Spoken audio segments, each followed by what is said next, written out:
If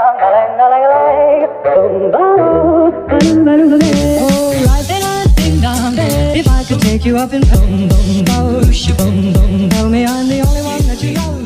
Life could be a dream. Hai, kenalin, nama aku Zafir. Di video kali ini aku akan menceritakan tentang kisah cinta Dewi Nawangwulan dan juga Jaka Tarub.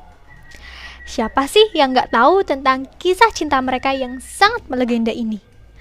Di mana seorang bidadari cantik menikah dengan seorang manusia. Kira-kira bagaimana sih kisah cinta mereka?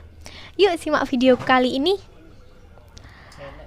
Sebelum itu, kira-kira kalian tahu nggak mitos itu apa? Mitos atau mite merupakan prosa rakyat yang dianggap suci dan biasanya ditokohkan oleh dewa dan setengah dewa di masa lampau.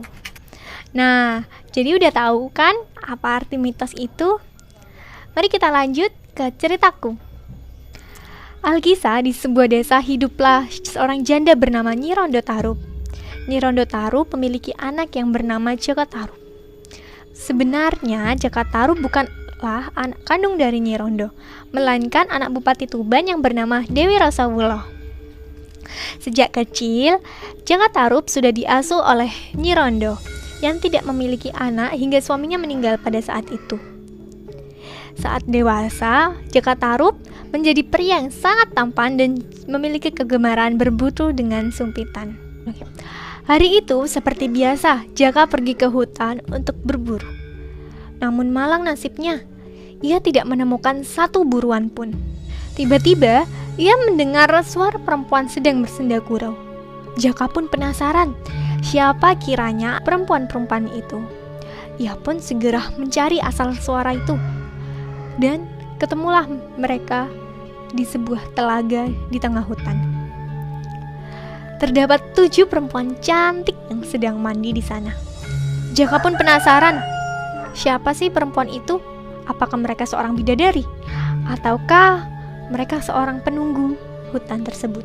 Jaka terus memperhatikan gadis-gadis itu.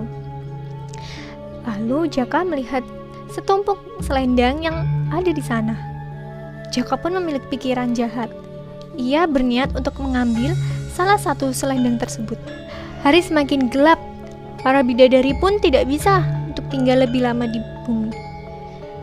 Mereka meninggalkan Nawangwulan yang sedang kehilangan selendangnya. Tubuh ke-6 bidadari pun melambung ke angkasa, meninggalkan Nawangwulan yang sedang menangis. Kemudian muncullah Jaka Tarub yang mendekati Nawangwulan. Nawangwulan merasa terkejut. Namun dengan terpaksa ia menceritakan kisahnya yang pilu. Jaka Tarub pun menolong Nawangwulan dengan membawanya pulang ke rumah Nyi Rondo. Hari-hari pun berlalu dan akhirnya tumbuhlah perasaan di antara mereka yang membuat Jaka Tarub memberi istri Nawangwulan. Hingga tidak sampai setahun, mereka dikaruniai anak bernama Nawangsih. Keluarga mereka pun hidup dengan bahagia. Tapi suatu hari, peristiwa terjadi di antara mereka yang merupakan awal dari malapetaka. Pada hari itu, Nawangwulan sedang menanak nasi dan meminta tolong agar Jaka menjaganya karena Nawangsih, anak mereka, sedang buang air dan Nawangwulan harus membersihkannya. Sebelum pergi, Nawangwulan memberikan pesan kepada Jaka agar tidak membuka kukusan mereka. Jaka pun penasaran, mengapa ia tidak boleh membuka kukusan itu. Perlahan-lahan dibuka kukusan itu. Dan betapa terkejutnya ia saat mengetahui bahwa di dalam kukusan itu hanya terdapat serangkaian padi. Jaka diliputi rasa keheranan. Selama ini, padi di lumbung mereka tidak pernah berkurang. Mungkin itulah kekuatan Nawangwulan yang dibawanya dari kayangan. Nawang mengetahui jika suaminya telah membuka kukusan itu. Nawang pun merasa marah dan merasa menyesal karena kelancangan suaminya yang membuat Nawang kehilangan kekuatannya. Sejak saat itu, Dewi Nawangwulan harus menumbuk padi dan menampinya. Jaka pun merasa menyesal karena kelancangannya. Ia membuat istrinya bekerja keras. Padi yang biasanya tidak habis dimakan masa sekian belas panen, kini pun cepat menjadi susut. Dan pada suatu hari, ketika Nawangwulan pergi mengambil beras di lumbungnya, ia menatap sebuah benda yang sangat tidak asing baginya. Ia pun mengambil benda itu dan betapa terkejutnya jika benda itu adalah selendang yang selama ini ia cari. Sementara itu Jaka Tarub merasa heran mengapa istrinya sangat lama mengambil beras. Namun tiba-tiba Nawang Wulan muncul dengan wujud bidadari. Dewi Nawang Wulan sangat marah dan sangat kecewa pada Jaka Tarub karena ia telah membohonginya selama ini.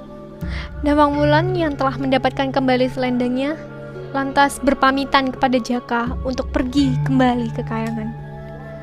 Jaka memohon-mohon maaf kepada Nawang, namun Nawang tidak memaafkannya. Nawang sudah merasa sangat kecewa. Namun Dewi Nawang Wulan tidak akan melalaikan kewajibannya karena Nawangsih masih belum lepas susu.